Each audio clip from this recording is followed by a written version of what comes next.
Okay, so we're gonna get right into it. Let's talk about Jaguar and their new rebrand, which doesn't seem to make a lot of sense, and a lot of people have thoughts on it that are controversial. So this is a little bit of a different video, but I just really wanted to weigh in as a car enthusiast and someone who has truly bled petrol, 100 octane out of my blood, and someone who truly loves the automotive industry and cars.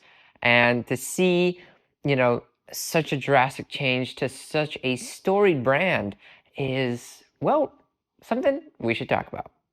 Okay, so as I said, let's get right into it. If you haven't already seen, I will be showing you periodically what the new Jaguar kind of rebrand direction is throughout this video. But essentially, they're going for a more modern look, something more new generation, a total revamp of the brand, and trying to make it appeal to younger, more affluent buyers. That already is a pretty small market. Now, there's a lot of other things that go into it. There's a lot of political ideas and thoughts about, what message is trying to send. I'm not going to get into any of that. I'm just going to talk about the automotive aspect of it, the design aspect, like, does it actually look aesthetically pleasing? And of course, like the history of Jaguar, and it's pronounced Jaguar or Jaguar, doesn't really matter. In this sense, because they're going in a whole new direction. Who knows what they're going to call it? But we're going to find out December 2nd. So I'm going to get to a little bit of that a little later. But essentially, we see the brand first in the new emblem change. And so we have Jaguar laid out in a lowercase font with the G uppercased and maybe the J also uppercased. Interesting choice there, but aesthetically I kind of get it, just so that it looks more uniform. However, it is a large departure from their previous logos, where you often had a Jag right above the word Jaguar in a more sophisticated script. Now, understanding that this was a high-end brand that, although in the 2000s did try to go lower market with the X-Type and such, competing with more of the 3 Series BMW and that kind of market. Maybe they regret that decision, maybe they don't, but they're trying to rebuild back into that high-end market, probably $100,000 plus. Now, there are leaks of a new car. I will get to that, but it does seem like this is a direction. So in terms of the logo, you really don't see the actual Jaguar that's pouncing in any of the marketing, really, except for a short bit in that video that they put out. And so it's really sad to see that part of their heritage go away, because a big reason a lot of folks, only 8,000 of them in the last year that they were selling cars. What are you doing? A large reason that people even still consider Jaguar was because of that heritage. It is a British brand now owned by Tata, which is an Indian conglomerate that owns other brands as well. But really, the Jaguar Land Rover, the reason why people really love these vehicles is for their sophistication and that British heritage. And so that is a large reason someone might go and get a Range Rover, someone might go get an XJ or an F-Type. So that's sad to see it getting stripped down and taken away. So hopefully we do see the Jag coming back. And now, of course, Jag, some people say that it's fun. The reason I'm saying it is because back in the day, I have watched every episode of Top Gear, and I've seen every episode at least 4 times, each episode. And let me tell you, one of my favorite moments in it is anytime that Jeremy Clarkson says Jag. And so that's just my favorite thing. But that's kind of part of it. That says a lot about the brand. like a big part of the brand is the type of character that drives a Jaguar, which is the guy who's like, I've got a Jag. And it's just like that sophistication, some guy that knows what he's got, he's proud of it, he knows it's not common. It's that type of aesthetic. And something that they really could have leaned into is more of that class, that sophistication, that British heritage, that just effortlessly cool, but also very powerful. I mean, you see that in the emblem with the Jaguar pouncing. So I think even just taking the story of that, the aesthetic of that, and really stripping it of all of that is really sad to see. Now, when you get to the other aspects of the rebrand, of course, we know Jaguar Land Rover is eventually going to go all electric. Jaguar has said that they do want to be an all electric brand.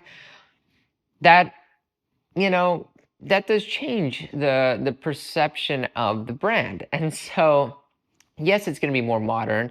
A lot of their vehicle sales have been the I-Pace to fleet customers. You would see this if you live in a place like San Francisco, where they are used for self-driving cars. They are essentially the shell to that technology. And so, people weren't really buying a lot of their gas cars. And if you did, you're probably a very passionate fan. Going back to the story and the heritage, that's probably why you were buying it. Or because of that supercharged V8 in the SVR version of things like the F-Pace, which I actually really like that SUV.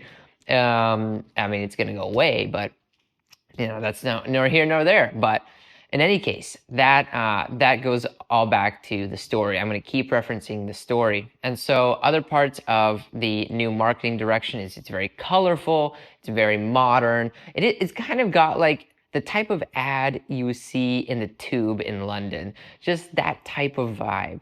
And so, it might be great for certain brands, more consumer retail types of brands, but maybe not so much this type of car brand. Maybe something more techy, more new, startup.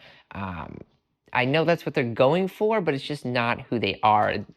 You would have to essentially change the whole company's name at that point. So you got the colorfulness, you have the modern script. There was a little teaser at the end with the Jaguar on a piece of bodywork. It seems like they're going with that flexible type of bodywork. Maybe this is a camera in it for this future vehicle, probably going to be self-driving in some capacity. So having that camera come in and out of the vehicle, presumably with a flexible piece of polycarbonate plastic, and then harkening back to that history. So it seems like it's not totally gone. Now, coming to this vehicle. So I mentioned two things.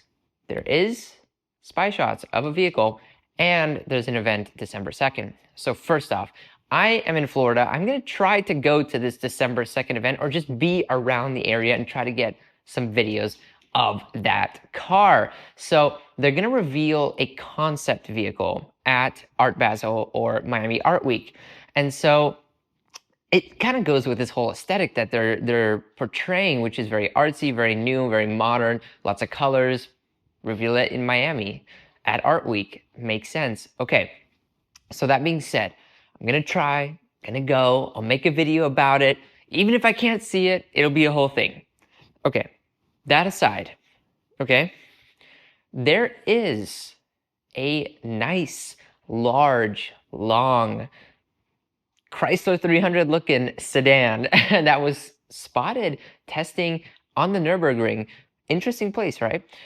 It's gonna probably be all electric. And now look, I think they saw, and this is probably in development already, but I think they saw what Cadillac did with the Celestiq, the $300,000 Halo car, which is a large executive saloon car, a four-door sedan, although the Celestiq is more of a coupe hatchback type of thing. Something to rival a Rolls-Royce Ghoster Phantom, but all electric, to show that all electric can also be luxury. And so they are doing the same thing. And look, I actually like these spy shots. I think it looks good. although we can't make out all of the details, the overall shape, the boxiness at the front kind of looks very Rolls-Royce in that those front fenders are more boxy. Now, the grill does look like a Chrysler 300 grill, which I think is hilarious because it's not a commonly thought of as a very premium car, and not one that would rival a Chrysler 300, a Rolls-Royce, although some people have tried to make their Chrysler 300s look like things such as Bentleys and Rolls-Royces. I think it could have a lot of potential. And so even if this branding is very odd, this car might be good. And underlying any great company is you have to have a great product. Even if your marketing, even if your sales is fantastic, you still need to have a great product or else you're not going to have longevity. You might have the best salespeople. You might have Alex Hormozy selling for you. But if you don't have the product to back it up, only a few customers are going to sign up because of Alex, and then everyone else is not going to get the car because they're going to hear how bad the product is from those first few customers. So that is to say, you need to match both great marketing and great sales with a great product. They cannot live in separate universes. They cannot be siloed from each other. And so if this product is great, but then they mess it up with the marketing, then that's going to be really unfortunate because you might have a great product that just misses the mark. And then that will further accentuate all the issues with Jaguar, but they are Jaguar Land Rover. And I hope that Land Rover, the sister company, sees all of this happening and doesn't make the same mistake, because I think they're doing something great right now. I was not a huge Land Rover, Range Rover fan. I mean, I admired their vehicles, but if I was going to spend over 100K on an SUV, I think I would have chose different options. But with the new generation of the Range Rover Sport, I really like those vehicles, and I would consider getting that maybe over a G-Wagon or a GLS, for instance, right? And so if they just continue on this path, and something that was really smart, maybe they had a part in this, or maybe Netflix came to them first, but having that car, the new Range Rover Sport and the new Defenders, so prominently displayed in things such as The Gentleman on Netflix, that type of mystique, that type of aesthetic, that is perfect marketing for such a brand, a British, storied, sophisticated, high-end brand to be associated with those types of characters in that show. And so if Jaguar can somehow pivot away from this mistake in this marketing to something more like that, while also having a great product, and now there's a lot of buzz, and now a lot of people are talking about it, which, you know, maybe they won in that department. People are talking about it. But if you can now then marry an apology with great new marketing and a great new product, they might have accidentally done something really good. And so anyway, that's my take. There's potentially a great car coming. I am going to try to go to Miami to see this concept, or maybe this car. If they have that actual car, that would be great. And also the marketing sucks. Let's see what happens. I just wanted to give my take on this because I felt so strongly about it, because I'm really sad to see where the automotive industry is going in the future in my lifetime. I mean, hopefully I can, you know, make some money in my life and be able to buy the cars I've always wanted. But maybe by the time I do that, there's just not going to be cool cars anymore that are new. I mean, every cool car will be a used car or something that already existed. They're just like, it gives me hope that Ferrari, you know, is putting out the 12 Cilindri. I literally have like a streak of almost 1,100 days on Italian, and I couldn't say it. 12 Cilindri and Cilindri, and you know, this is a 12-cylinder, naturally aspirated V12 in a new car. I mean, this car is coming out in the future, and so that gives me hope that I think a lot of these very aspirational brands will continue to use gas engines and will continue to rely heavily on like now the driver aspect and the gas engine side of things, because eventually every car is going to be electric, and the vast majority will be, because they are just better everyday cars. I mean, we just got another Tesla Model Y Performance because it's just so good as a daily car. It's really hard to match in terms of what you get for a vehicle that you need to rely on every day. And if you're just going to work, there's just nothing better. And so I get that part. I get that a lot of brands want to go electric, but for the ones where passion and enthusiasts drive the sales, like a Ferrari, like a Lamborghini, you know, hopefully we'll see them continue with the gas engines and the fun stuff. But anyway, that's my take. That's a little different of a video. I usually do car tech or other tech or travel. This is more my own thoughts. I don't usually have a lot of my own opinions on this channel, but this is something I wanted to share. If you like it, you want to see more stuff like this, hey, let me know down in the comments. Like, subscribe, and I can put out more stuff because I have a lot of thoughts that I keep to myself because I have no one else to talk to about car stuff. Okay, so if you want to hear it, I'm here for you to hear it, you to listen to me, and hopefully engage with me in the comments below. I appreciate it, and I'll catch you in the next one.